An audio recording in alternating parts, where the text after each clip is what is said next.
Açıq edib danlamışam dünyanı. Şux duruşum, şux baxışım bəsanı. Elə bildim cavanlıqdır hər yanı. Bu dünyada nə gördük ki? Qocaldıq. Göz açandan bitməz ağın, amanın. Zalım dünya günü günə caladın. Kucağında uşaq idim anamın. Bu dünyada nə gördük ki? Qocaldıq. Vaxtsız gəlib ömür aldın, zamansız. Yersiz verib yersiz aldın, amansız.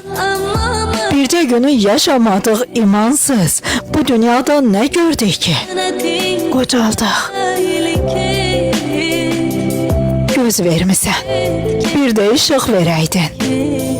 Dərd verəndə dərmansızı görəydin.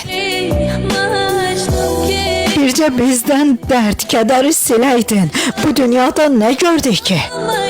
Qocaldıq. Talih dedin, qismət dedin, bax dedin. Ömür günü puça verdin, sen yedin. Ey insanlar hiç olmasa siz deyin. Bu dünyada ne gördük ki? Qocaldıq.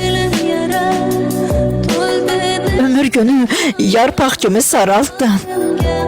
Damardaki al qanları qaraltdın. Saçımıza dənlər atıp ağartdın. Bu dünyada ne gördük ki? Qocaldıq. Bu dünyada ne gördük ki?